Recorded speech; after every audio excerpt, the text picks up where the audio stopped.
Hello friends, ಎಲ್ರಿಗೂ ಭಾವಸಾಗರ YouTube ಚಾನಲ್ಗೆ ಸ್ವಾಗತ. ಇವತ್ತಿನ ವಿಡಿಯೋದಲ್ಲಿ ನಾನು ನವದುರ್ಗೆಯ ನವ ಅವತಾರಗಳ ಹಿಂದಿನ ಪುರಾಣ ಕಥೆ ಏನು ಅಂತ ಹೇಳಿ ತಿಳಿಸ್ಕೊಡ್ತಾ ಇದ್ದೇನೆ. ಸೊ ಕೊನೆವರೆಗೂ ಯಾರೂ ಕೂಡ ವಿಡಿಯೋವನ್ನು ಎಲ್ಲೂ ಸ್ಕಿಪ್ ಮಾಡ್ದಿಲ್ಲೇ ನೋಡಿ. ಈ ವಿಡಿಯೋ ಇಷ್ಟ ಆದರೆ ಲೈಕ್ ಮಾಡಿ, ಶೇರ್ ಮಾಡಿ ಹಾಗೂ ಸಬ್ಸ್ಕ್ರೈಬ್ ಮಾಡಿ ಅಂತ ಹೇಳ್ತಾ ಇವತ್ತಿನ ವಿಡಿಯೋವನ್ನು ಸ್ಟಾರ್ಟ್ ಮಾಡ್ತಾ ಇದ್ದೇನೆ. ನವರಾತ್ರಿ ಅಂತ ಅಂದರೆ ನವದುರ್ಗೆಯರನ್ನು ಪೂಜಿಸುವ ಹಬ್ಬ. ದುಷ್ಟರನ್ನು ಶಿಕ್ಷಿಸಲು, ಶಿಷ್ಟರನ್ನು ರಕ್ಷಿಸಲು ಶಕ್ತಿ ಸ್ವರೂಪಿಣಿಯಾದ ದುರ್ಗೆ 9 ಅವತಾರಗಳನ್ನು ತಾಳುತ್ತಾಳೆ. ದುರ್ಗಾದೇವಿಯನ್ನು ಆರಾಧಿಸುವ ಹಬ್ಬವೇ ನವರಾತ್ರಿ. 9 ದಿನಗಳ ಕಾಲ ಭಾರತದಾದ್ಯಂತ ನಡೆಯುವ ಹಬ್ಬ ಇದಾಗಿದ್ದು, ಕರ್ನಾಟಕದಲ್ಲಿ ನವರಾತ್ರಿಯನ್ನು ದಸರಾ ಅಂತ ಅಂದರೆ ಪಶ್ಚಿಮ ಬಂಗಾಳದಲ್ಲಿ ದುರ್ಗಾ ಪೂಜೆ ಅಂತ ಹೇಳಿ ಆಚರಣೆ ಮಾಡ್ತಾರೆ. ನವರಾತ್ರಿ ಅಂದರೆ 9 ರಾತ್ರಿಗಳು. ದೇವಿಯ 9 ವಿಧದ ರೂಪಗಳನ್ನು 9 ದಿನಗಳಲ್ಲಿ ಆರಾಧಿಸಲಾಗುತ್ತದೆ. ಹಾಗಾದರೆ ನವರಾತ್ರಿಯನ್ನು ಯಾಕೆ ಆಚರಣೆ ಮಾಡ್ತಾರೆ ಅಂತ ನೋಡೋದಾದರೆ, ಪರಶಿವನ ಪತ್ನಿಯಾದ ದುರ್ಗಾ ಮಾತೆಯು ಅತ್ಯಂತ ಶಕ್ತಿಶಾಲಿಯಾದ ದೇವತೆ ಅಂತ ಎಲ್ರಿಗೂ ಗೊತ್ತು. ಸೊ ಆದಿಶಕ್ತಿ ಅಂತ ಕೂಡ ಕರೆಯಲ್ಪಡುತ್ತಾಳೆ. ಆದಿಶಕ್ತಿಯನ್ನು ಕಾಳಿ, ಪಾರ್ವತಿ, ಗೌರಿ, ಸತಿ, ಮಹಾಮಾಯೆ ಹಾಗೂ ಮಹಿಷಾಸುರ ಮರ್ದಿನಿ ಮುಂತಾದ ವಿವಿಧ ರೂಪಗಳಲ್ಲಿ ಆಚರಣೆ ಮಾಡಲಾಗುತ್ತದೆ. ಸೊ ಪುರಾಣಗಳಲ್ಲಿ ಹೇಳುವಂತೆ ಮಹಿಷಾಸುರನೆಂಬ ಎಮ್ಮೆ ರೂಪದ ಅಸುರ ತನ್ನ ಸೈನ್ಯದೊಂದಿಗೆ ದೇವಲೋಕಕ್ಕೆ ದಾಳಿ ಮಾಡಿ ದೇವತೆಗಳನ್ನು ಹೊರಗೆ ಅಟ್ಟಿದ್ನಂತೆ. ಆಗ ದೇವತೆಗಳೆಲ್ಲರೂ ತ್ರಿಮೂರ್ತಿಗಳಾದ ಬ್ರಹ್ಮ, ವಿಷ್ಣು, ಮಹೇಶ್ವರರ ಹತ್ರ ಕಾಪಾಡುವಂತೆ ಕೇಳಿಕೊಂಡಾಗ 3 ತ್ರಿಮೂರ್ತಿಗಳು ಕೂಡ ತಮ್ಮ ದೇಹದ ಶಕ್ತಿಯನ್ನೆಲ್ಲ ಸೇರಿಸಿ ದೇವತೆಯನ್ನು ಸೃಷ್ಟಿಸ್ತಾರೆ. ಸೊ ಎಲ್ಲ ದೇವರ ಶಕ್ತಿಯು ಸೇರಿ ದೇವಿಯು ದುರ್ಗೆಯ ಅವತಾರವೆತ್ತುತ್ತಾಳೆ. ಶಕ್ತಿಗಳ ಸಂಗಮದಿಂದ ಆದ ದುರ್ಗಾದೇವಿಯ ಅವತಾರದಲ್ಲಿ ದೇವಿಯು 10 ಕೈಗಳನ್ನು ಹೊಂದಿರುವ ಸುಂದರವಾದ ಸ್ತ್ರೀಯಾಗಿ ಹುಟ್ಟಿದ ನಂತರ ದೇವತೆಗಳೆಲ್ಲ ಆಕೆಗೆ ಉಡುಗೊರೆಯನ್ನು ನೀಡುತ್ತಾರೆ.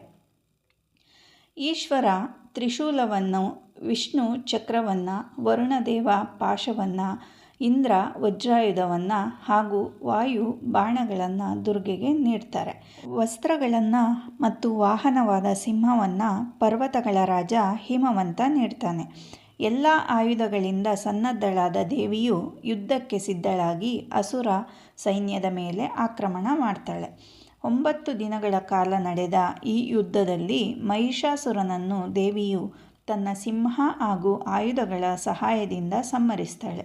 ದುರ್ಗೆಯು ಮಹಿಷಾಸುರನನ್ನು ವಧಿಸಿದ ದಿನವೇ ವಿಜಯದಶಮಿ ಅಂತ ಹೇಳಿ ಆಚರಣೆಯನ್ನು ಮಾಡ್ತಾರೆ. ಇನ್ನು ದುರ್ಗೆಯ 9 ಅವತಾರಗಳು ಯಾವ್ಯಾವುದು ಅಂತ ಅಂದರೆ, ದುಷ್ಟರ ಸಂಹಾರಕ್ಕಾಗಿ, ಶಿಷ್ಟರ ರಕ್ಷಣೆಗಾಗಿ ನವ ಅವತಾರಗಳನ್ನ ಎತ್ತಿ ಅಸುರರನ್ನು ಸಂಹರಿಸಿದ ಶಕ್ತಿ ರೂಪಿಣಿಯೇ ದುರ್ಗಾದೇವಿ. ನವರಾತ್ರಿಯ 9 ದಿನಗಳಲ್ಲಿ ನವದುರ್ಗೆಯರನ್ನಿಟ್ಟು ಪೂಜಿಸಲಾಗತ್ತೆ. ಹಾಗಾದರೆ ಬನ್ನಿ ನೋಡೋಣ ಆ 9 ಅವತಾರಗಳು ಯಾವ್ಯಾವುದು ಅಂತ ಹೇಳಿ. ಮೊದಲಿಗೆ ಶೈಲಪುತ್ರಿ. ಶೈಲಪುತ್ರಿ ಅಂತ ಅಂದರೆ ನವರಾತ್ರಿಯ ಮೊದಲನೇ ದಿನವನ್ನು ಪ್ರತಿಪಾದ ಅಂತ ಹೇಳಿ ಕರೀತಾರೆ. ಈ ದಿನ ಶೈಲಪುತ್ರಿಯ ರೂಪವನ್ನು ಪೂಜಿಸಲಾಗತ್ತೆ. ಶೈಲಪುತ್ರಿ ಎಂದರೆ ಪರ್ವತರಾಜನ ಮಗಳು ಎಂದರ್ಥ. ಈಶ್ವರನ ಪತ್ನಿಯಾಗಿಯೂ ಶೈಲಪುತ್ರಿಯನ್ನು ಆರಾಧಿಸಲಾಗತ್ತೆ. ಶೈಲಪುತ್ರಿಯನ್ನು ಸತೀದೇವಿಯ ಪುನರ್ಜನ್ಮವೆಂದು ಕೂಡ ಕರೆಯಲಾಗುತ್ತೆ. ಪತಿಯಾದ ಶಿವನನ್ನು ತಂದೆಯು ಅವಮಾನ ಮಾಡಿದ್ದಕ್ಕಾಗಿ ಸತೀದೇವಿಯು ತನ್ನ ತಂದೆ ಯಜ್ಞ ಮಾಡುತ್ತಿದ್ದ ವೇಳೆ ಅಗ್ನಿಕುಂಡಕ್ಕೆ ಜಿಗಿದು ಪ್ರಾಣಾರ್ಪಣೆಗೈಯುತ್ತಾಳೆ. ಶಿವನನ್ನು ಮರಳಿ ಪಡೆಯಲು ಅವಳು ಪುನರ್ಜನ್ಮ ಪಡೆಯುತ್ತಾಳೆ. ಆದರೆ ಸತಿ ಸಾವಿನ ಬಳಿಕ ಶಿವನು ದೀರ್ಘವಾದ ಧ್ಯಾನದಲ್ಲಿ ಮುಳುಗಿ ಹೋಗ್ತಾನೆ. ದೇವಿ ಶೈಲಪುತ್ರಿಯು ಕಾಡಿಗೆ ಹೋಗಿ 16 ವರ್ಷ ಕಠಿಣ ತಪಸ್ಸಿನಲ್ಲಿ ತೊಡಗಿ ನಂತರ ಶಿವನನ್ನು ಪಡಿತಾಳೆ. ಇದು ದುರ್ಗೆಯ ಮೊದಲನೇ ಅವತಾರ ಆಗಿರುತ್ತೆ. ಇನ್ನು 2ನೇ ಅವತಾರ ಬಂದು ಬ್ರಹ್ಮಚಾರಿಣಿ. ಬ್ರಹ್ಮಚಾರಿಣಿ ಅವತಾರ 2ನೇ ದಿನ ದೇವಿಯನ್ನು ಬ್ರಹ್ಮಚಾರಿಣಿಯ ರೂಪದಲ್ಲಿ ಪೂಜೆ ಮಾಡಲಾಗತ್ತೆ. ಪಾರ್ವತಿಯಾಗಿ ಹಿಮಾಲಯನ ಪುತ್ರಿಯಾಗಿ ಜನಿಸಿದ ದೇವಿಯು ಶಿವನನ್ನು ಪತಿಯಾಗಿ ಪಡೆಯಲು ನಾರದರ ಉಪದೇಶದಂತೆ ಕಠಿಣ ತಪಸ್ಸನ್ನು ಮಾಡುತ್ತಾಳೆ. ಬಹಳ ಕಠಿಣವಾದ ತಪಸ್ಸು ಮಾಡಿದ ಕಾರಣದಿಂದಾಗಿ ದೇವಿಗೆ ತಪಶ್ಚಾರಿಣಿ ಅರ್ಥಾತ್ ಬ್ರಹ್ಮಚಾರಿಣಿ ಅನ್ನುವ ಹೆಸರು ಬಂತು. ಇನ್ನು 3ನೇ ಅವತಾರವಾಗಿರ್ತಕ್ಕಂಥ ಚಂದ್ರಘಂಟಾ ದೇವಿ. ನವರಾತ್ರಿಯ 3ನೇ ದಿನ ಚಂದ್ರಘಂಟಾ ದೇವಿಯನ್ನು ಪೂಜಿಸಲಾಗುತ್ತೆ. ದುರ್ಗಾಮಾತೆಯ ವೈವಾಹಿಕ ಅವತಾರವಾಗಿರ್ತಕ್ಕಂತಹ ಚಂದ್ರಘಂಟೆಯನ್ನು ದುರ್ಗಾಮಾತೆಯ ರೌದ್ರ ಸ್ವರೂಪವೆಂಬುದಾಗಿ ಕೂಡ ಕರೆಯಲಾಗುತ್ತೆ. ಹೊಸದಾಗಿ ವಿವಾಹವಾದ ಸ್ವರೂಪವನ್ನು ದುರ್ಗಾಮಾತೆಯು ಚಂದ್ರಘಂಟಾ ರೂಪದಲ್ಲಿ ತೋರಿಸಿದ್ದಾರೆ. ಇನ್ನು ಪಾರ್ವತಿ ದೇವಿಯು ಕಠಿಣವಾದ ತಪಸ್ಸನ್ನು ಮಾಡಿ ಶಿವನನ್ನು ಮದುವೆಯಾಗುವಲ್ಲಿ ಸಫಲರಾಗ್ತಾರೆ. ವಿವಾಹ ಸಂದರ್ಭದಲ್ಲಿ ಕೈಲಾಸದ ಗಣಗಳೊಂದಿಗೆ ಶಿವನು ಪಾರ್ವತಿಯ ಅರಮನೆಯನ್ನು ಪ್ರವೇಶಿಸುತ್ತಾನೆ. ಅತಿ ಭಯಂಕರವಾಗಿ ಕಾಣುತ್ತಿದ್ದ ಶಿವನನ್ನು ನೋಡಿ ಪಾರ್ವತೀ ದೇವಿಯು ಮೂರ್ಛೆ ಹೋಗುತ್ತಾಳೆ. ಆಗ ಪಾರ್ವತಿಯು ಚಂದ್ರಘಂಟಾ ರೂಪದಲ್ಲಿ ಶಿವನ ಮುಂದೆ ಪ್ರತ್ಯಕ್ಷಳಾಗಿ ಶಿವನು ರಾಜಕುಮಾರನ ರೂಪವನ್ನು ತಾಳಬೇಕಾಗಿ ವಿನಂತಿಸಿಕೊಳ್ಳುತ್ತಾಳೆ. ಹೀಗೆ ಶಿವನು ಸುಂದರವರನ ರೂಪವನ್ನು ತಾಳಿದ ನಂತರ ಶಿವ ಪಾರ್ವತಿಯ ಮದುವೆ ನೆರವೇರುತ್ತದೆ. ಇನ್ನು 4ನೇ ಅವತಾರ ಕೂಷ್ಮಾಂಡ ದೇವಿ. ಚತುರ್ಥಿ ಅಥವಾ 4ನೇ ದಿನದಂದು ದೇವಿಯು ಕೂಷ್ಮಾಂಡಿನಿಯ ಅವತಾರವೆತ್ತುತ್ತಾಳೆ. ಕೂಷ್ಮಾಂಡಿನಿಯನ್ನು ಈ ಭೂಮಿಯ ಸೃಷ್ಟಿಕರ್ತೆ ಎಂದು ಕರೆಯಲಾಗುತ್ತೆ. 8 ಭುಜಗಳಿರುವ ಕಾರಣ ಅಷ್ಟಭುಜಾದೇವಿ ಎಂದು ಕೂಡ ಕರೆಯಲಾಗುತ್ತೆ. ಸೃಷ್ಟಿಯ ಅಸ್ತಿತ್ವವೇ ಇಲ್ಲದಿರುವಾಗ ಎಲ್ಲೆಡೆ ಅಂಧಕಾರವೇ ಪಸರಿಸಿತ್ತು. ಆಗ ಇದೇ ದೇವಿ ತನ್ನ ಈಶತ್ ಹಾಸ್ಯದಿಂದ ಬ್ರಹ್ಮಾಂಡವನ್ನು ಸೃಷ್ಟಿಸುತ್ತಾಳೆ. ಆದ್ದರಿಂದ ಇವಳೇ ಸೃಷ್ಟಿಯ ಆದಿಸ್ವರೂಪ ಶಕ್ತಿಯಾಗಿದ್ದಾಳೆ. ಇನ್ನು 5ನೇ ಅವತಾರ ಸ್ಕಂದಮಾತೆ. ನವರಾತ್ರಿಯ 5ನೇ ದಿನದಂದು ದುರ್ಗೆಯ 5ನೇ ಅವತಾರವಾಗಿರುವ ಸ್ಕಂದಮಾತೆಯನ್ನು ಪೂಜಿಸಲಾಗುತ್ತೆ. ಸ್ಕಂದ ಎಂದರೆ ಕಾರ್ತಿಕೇಯ ಅಥವಾ ಮುರುಗನ್. ಕಾರ್ತಿಕೇಯನ ತಾಯಿಯೇ ಸ್ಕಂದಮಾತೆ. ಕಾರ್ತಿಕೇಯನನ್ನು ತನ್ನ ತೊಡೆಯ ಮೇಲೆ ಕೂರಿಸಿರುವ ರೂಪದಲ್ಲಿ ಈ ದೇವಿಯು ಕಾಣಿಸಿಕೊಳ್ಳುತ್ತಾಳೆ.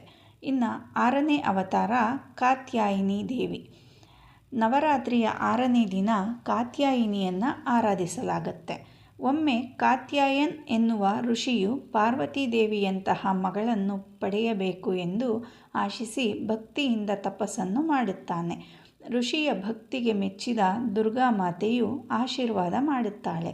ಅಂತೆಯೇ ಮಗಳು ಹುಟ್ಟಿದ ಮೇಲೆ ಕಾತ್ಯಾಯಿನಿ ಎಂದು ಹೆಸರಿಡ್ತಾರೆ. ಕಾತ್ಯಾಯಿನಿಯು ದೊಡ್ಡವಳಾದ ನಂತರ ತನ್ನ 10 ಕೈಗಳಲ್ಲಿ ಶಸ್ತ್ರಾಸ್ತ್ರ ಹಿಡಿದು ದುಷ್ಕೃತ್ಯ ಎಸಗುವ ರಾಕ್ಷಸರ ನಾಶ ಮಾಡಲು ಜಗತ್ತನ್ನು ಸುತ್ತಲು ಪ್ರಾರಂಭಿಸ್ತಾಳೆ.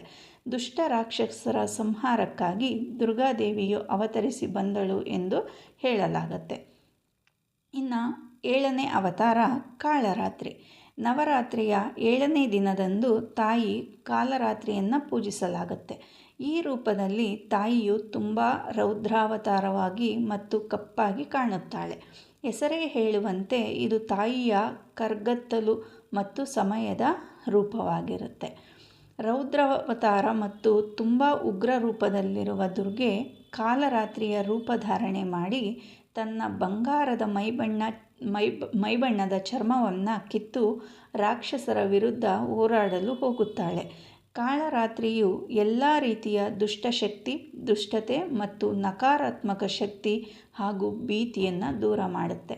ಕಾಲರಾತ್ರಿಯು ತನ್ನ ಭಕ್ತರಿಗೆ ಹೆಚ್ಚಿನ ಸಂತೋಷ ಹಾಗೂ ತೃಪ್ತಿ ಕರುಣಿಸುವುದರಿಂದ ಆಕೆಯನ್ನು ಶುಭಾಂಕರಿ ಅಥವಾ ಪವಿತ್ರವೆಂದು ಕೂಡ ಪರಿಗಣಿಸಲಾಗುತ್ತೆ.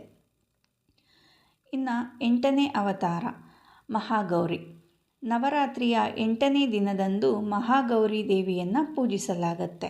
ಮಹಾಗೌರಿಯು ತನ್ನ 16ನೇ ವಯಸ್ಸಿನ ಯೌವನೆಯಾಗಿ ಕಾಣಿಸಿಕೊಳ್ಳುತ್ತಾಳೆ.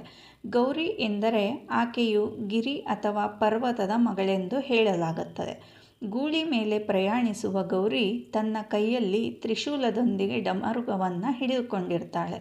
ತಾಯಿ ದುರ್ಗೆಯು ಭೂಮಿಯ ಮೇಲೆ ಜನ್ಮವನ್ನು ಪಡೆದು ಮರಳಿ ದೇವಲೋಕಕ್ಕೆ ಹೋಗಿ ಶಿವನನ್ನು ಮದುವೆಯಾಗಲು ಬಯಸುತ್ತಾಳೆ. ನಾರದರ ಸಲಹೆಯಂತೆ ಶಿವನನ್ನು ಒಲಿಸಿಕೊಳ್ಳಲು ತಪಸ್ಸು ಮಾಡುತ್ತಾಳೆ. ಆಕೆ ಸಂಪೂರ್ಣವಾಗಿ ತಪಸ್ಸಿನಲ್ಲಿ ಮಗ್ನವಾಗಿ ಆಹಾರ ನೀರನ್ನು ತ್ಯಜಿಸಿರುವ ಸಮಯದಲ್ಲಿ ಆಕೆಯ ದೇಹದಲ್ಲಿ ಧೂಳು ಕೊಳೆ ತುಂಬಿಕೊಳ್ಳುತ್ತದೆ. ಬಿಸಿಲಿನಿಂದಾಗಿ ಆಕೆಯ ದೇಹವು ಸಂಪೂರ್ಣವಾಗಿ ಕಪ್ಪಾಗುತ್ತೆ. ಸಾವಿರಾರು ವರ್ಷಗಳ ತಪಸ್ಸಿನ ನಂತರ ಶಿವನು ಆಕೆಯಿಂದ ಪ್ರಭಾವಿತನಾಗಿ ಆಕೆಯ ದೇಹವನ್ನು ಹೊಳೆಯುವಂತೆ ಮಾಡಲು ಗಂಗೆಯನ್ನು ಹರಿಯಬಿಡುತ್ತಾನೆ. ಇದರಿಂದಾಗಿ ಗೌರಿಯು ಕಾಂತಿಯುತವಾಗಿ ಶ್ವೇತವರ್ಣದಲ್ಲಿ ಧ್ಯಾನಾಸಕ್ತಳಾಗಿ ಕಾಣಿಸ್ತಾಳೆ.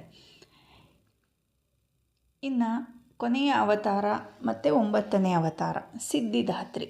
ನವಮಿಯಂದು ದುರ್ಗೆಯು 9ನೇ ಅವತಾರವಾದ ಸಿದ್ಧಿದಾತ್ರಿಯ ರೂಪದಲ್ಲಿರುತ್ತಾಳೆ. ಸಿದ್ಧಿದಾತ್ರಿ ದೇವಿಯು ತ್ರಿಮೂರ್ತಿಗಳಾಗಿರುವ ಬ್ರಹ್ಮ, ವಿಷ್ಣು, ಮಹೇಶ್ವರರಿಗೆ ಆಧ್ಯಾತ್ಮಿಕ ವೈಭವ ಮತ್ತು ಪರಿಪೂರ್ಣತೆಯನ್ನು ನೀಡುತ್ತಾಳೆ. ಅಷ್ಟಮಹಾಸಿದ್ಧಿಯನ್ನು ನಿರ್ಮಿಸಿ ಅದನ್ನು ತ್ರಿಮೂರ್ತಿಗಳಿಗೆ ನೀಡ್ತಾಳೆ.